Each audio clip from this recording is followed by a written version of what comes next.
2 words, Revo Fitness. Here's a few more. Simple, 24/7, reformer Pilates, body scanners, massage chairs, squat racks, free weights, pin and plate loaded equipment, no lock-in contracts, no bullshit. All of that and more from just $9.69 a week. That's surprisingly affordable. Join now at Revo Fitness Windsor Gardens or download the Revo Fitness app. RevoFitness.com.au or find the Revo Fitness app in the App Store. Welcome to Fear and Greed Sunday Feature. I'm Michael Thompson. Now, if you're in business, whether it's large or small, then today's interview is absolutely a must listen because this is a guide to dealing with a crisis, whether it's something blowing up on social media or the front page of the newspaper, or you've been hit by a cyber attack or shareholders are demanding answers over something. This interview covers it all. It is from 2023 when Sean Aylmer spoke with Carden, Calder, the co-founder of Blue Chip Communication. It is a great one. I hope you enjoy it. Welcome to the Fear and Greed Business Interview. I'm Sean Aylmer. This year has tossed up some major crises for Australian businesses. Think of the ongoing saga at PwC, Qantas's PR nightmare, Optus, that outage, of course. All of these show the importance of communications in a crisis. I wanted today to look at what to do and what not to do when things go wrong in business. Carden Calder is the co-founder of financial communication group Blue Chip Communication, which is a great supporter of this podcast. Carden, welcome to Fear and Greed. Hi, Sean. Thank you for having me here. So what do you do when something crazy goes on and the client rings you and says, fix it? Oh, how do you go from there? I take a very long pause. Right. And I ask a lot of questions. Right. And then I wish they'd called me 6 months or 6 years earlier. Well, actually, let's get into it there. I mean, when there is a crisis, is it often the pointy end that you get involved, not through your want, through the client's want, or is it generally something that's been building up? Excellent question. I think almost every crisis I've ever worked on is something that could have been predicted and that had a relatively long gestation period. Not always true. You know, there are events sometimes that come across us, like, say, a 9/11. If you're a business, 9/11 really felt like it came out of the blue. Perhaps not if you were, a sovereign nation. But many, many times we get a call from a client, a CEO or a chairman who thinks they got hit, blindsided by something and it came out of the blue. But what we see is the beginning of that issue happened a long time earlier, and the opportunity to intervene and preempt was a long time earlier. So we do our best when the ambulance doors open, and sometimes you can really turn it around for a client. In fact, probably more often than I would have thought at the beginning of my profession. Okay, so is there a one-size-fits-all approach to crisis communications when it does happen? There are certainly some general principles. I'm very wary of absolutes in this because I think there are a lot of phrases thrown around. Some of them are helpful, some of them are not. I think it's been really interesting to watch media commentate on crisis management with regards to Optus because they've nailed some of the formula. And some of the things that journos have been talking about are absolutely right. And they're things like show up and lead. You know, if I were to pick maybe 3 or 4 things that I think you really do have to get right almost every time, then showing up and leading means being fully transparent, it's being credible. You don't have to have all the answers, but you do have to show you're prepared to be out in front amid uncertainty. Leading, in inverted commas, I would argue is often simply just 3 things in a crisis. It's taking charge of the response, even if you don't quite know where that's headed, and you don't when it starts if you're the CEO or the management team. So first of all, you have to be seen to be in charge, and you have to actually be in charge. You don't have to be pulling the levers, but you have to be fronting the issue. Secondly, you have to be visible. And thirdly, you have to communicate. I know those things sound really basic, but it's really easy to lose sight of them when you're stressed, your management team don't know what to do, and you don't know how the story's going to end.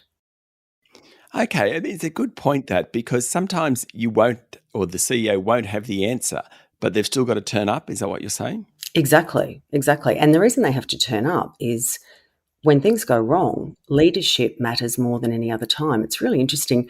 I found out about sort of 23 years ago, I was working for an organisation where everything was going to hell.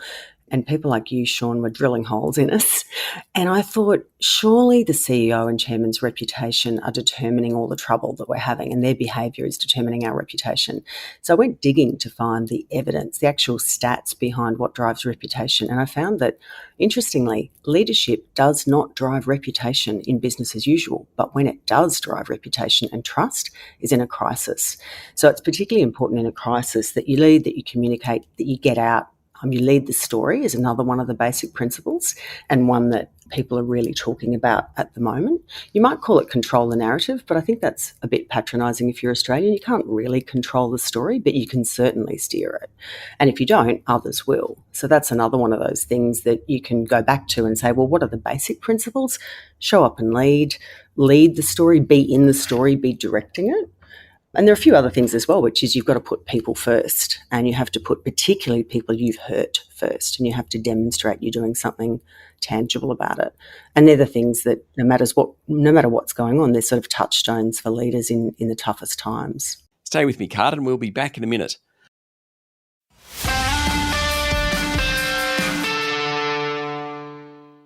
I'm speaking to Carden Calder, co-founder of Blue Chip Communication. What about in the case of Optus? So I'm not sure whether a cyber hack is a left field event. In a sense it is. And then the way they handled that, and then they had the outage in the past couple of weeks, they kind of didn't stand a chance after this latest outage simply because the media remembered 12 months earlier. Does it this compounding effect? I mean, the Commonwealth Bank had it in their banking crisis and their CEO ended up leaving. In fact, a lot of the banks had it and CEOs ended up leaving as a result of it. Is it hard once you've kind of lost control of it, and particularly in Optus's case, 12 months later, another big issue, is it hard to grab control back? It is, but it's not impossible. And there are two things that you have on your side. One is simply time. The more days, months, years that pass from a problem, the more memories fade. But the other thing that is on your side is the opportunity to get it right next time, because you've had this salient, searing, painful lesson in how not to get it right. So one of the things I find particularly tricky about Optus, and to some extent Qantas, although I think that's a bit of a different situation, is Optus have had one of the best practice runs any organisation could have for crisis management. They had a genuine crisis, which was a very predictable operational issue caused by cyber criminal behaviour. Any board who isn't predicting and planning and preparing and stress testing their management team for cyber criminal behaviour that causes, cataclysmic events in their business possibly needs to have a think about doing it. So Optus have had this fantastic practice run a year ago, which did not go well for them, but which gave them a perfect opportunity to learn and get better through practice. And yet here we are a year later and they haven't done it. And I say that also with a little bit of a caution, because I really don't like piling in on a CEO or a management team who are already getting kicked by everybody else. So I think it's easy from the outside, and I've been on the inside a lot, it's easy from the outside to be an expert. It's a little bit trickier when you're the person in the glare of the spotlight. But I think the more times you've been challenged, the better you should get at it. Okay, so let's look at Qantas, because that wasn't so much, it was very CEO focused, but it was kind of fairly broad range of issues. Airfares, for example, lost baggage, illegal action over tickets being sold and cancelled flights. What do you make the way the airline handled that crisis, which seemed to be a rolling crisis? Very good point. It is a rolling crisis. The thing about Qantas that I find interesting is that they are one of our most loved brands as a country. They are the place that we feel like home. You get on that plane when you're coming home and you hear the Australian accent and it's like, my shoulders drop. Australians have such affection for this 102-year-old brand. But that's as much of a challenge as it is an opportunity.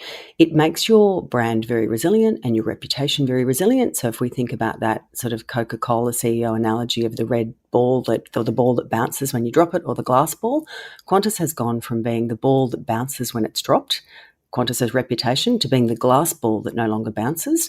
And the reason for that is they've put themselves out in the cold so long. If you freeze a rubber ball, it will shatter when you drop it. That's where Qantas are now, and they did not get there overnight. They put themselves in Siberia through a series of actions which were completely at odds with what people expected of them. So the interesting thing about Qantas is this idea of expectation frames, where we have an expectation of leaders of brands, particularly brands we know well, and then we will always judge that brand against our expectations. And the expectations are what the brand or the business or the leadership have set for themselves, because it's all the stuff they did for the last 102 years. So Qantas's biggest issue right now is not what people think of them, it's the fact that they're behaving differently to the way that they have behaved on a long-term average. And so we're all going, hang on a minute, how come you've changed? Yeah. Why aren't you doing what you used to do? So how hard is it to rebuild a corporate reputation like Qantas's once it's damaged? I think that's a little bit like how many psychiatrists does it take to change a light bulb? It might be very expensive, might take a long period of time, but the light bulb has to want to change. The organisation has to want to change. I think rebuilding reputations is easier than most people think it is, and we know because we've done it a number of times. Your audiences and your customers and your investors, customers, people are remarkably forgiving if you demonstrate humility, if you become a student of the process of how do I rebuild my reputation, and if you genuinely want to be better for the people you serve. But the biggest barrier I see to that happening is two things. One is organisations, boards and management teams being humbled enough to listen to the bad stuff people are saying about them and to really understand their expectations and not get too offended by that, like genuinely, openly listening. And then secondly, genuinely wanting to rebuild and putting the effort in. It can be done, but it takes, often takes quite a long period of time. It takes significant effort and a remarkable degree of humility. Yeah, okay. So we've been talking about big businesses. Is it the same for small businesses? It might be my coffee shop that I go to in fact, I told Michael Thompson on the show, I was very upset with my coffee shop because I went there one morning. It was the day of the Optus outage. I said, look, I'll come back with cash in half an hour. And I go there every day, yet they wouldn't allow me just to take the coffee and then come back. So I haven't been back there since. So it's kind of the same deal in a sense. But how do small businesses handle the crisis to begin with? And then if they are damaged, what do they do? Ouch. I feel sorry for your coffee shop. I know what you mean. Again, your expectation in that moment was, me and you trust me, I will do the right thing. And they've misjudged what you expected of them and they haven't done it. So I think it's harder for small businesses. You're a business, I'm a business. I find this quite difficult. Often I'm giving big businesses advice and I'm thinking, gee, I'm not doing that myself. I think the things that can help, whether you're a sole trader or just a few people, the things that can help you are giving some proper thought to what would break us. So for any business, let's say you are a retail trader like your coffee shop, it's very predictable that you'll have a payments system failure at some point and you won't be able to take people's money electronically. Yep. So if you just, have 3 glasses of wine or whatever your favourite drink is, or, go for a walk and apply your mind to all the shit that might go wrong, and then just have a bit of a think about, okay, 3 big things that might go wrong for us that would end our business are these things, and here is the basic response I would have to those. That coffee shop owner might have had like a raffle ticket book under the counter and given you a ticket and gone, yeah, bring this back and pay and I'll remember. And he would have had the stub in I'm making that up, but there are ways you can. No, but it's very pragmatic advice, Carden. Yeah.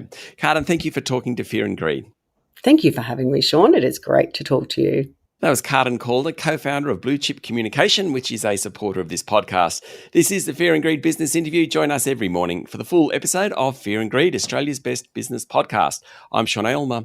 Enjoy your day.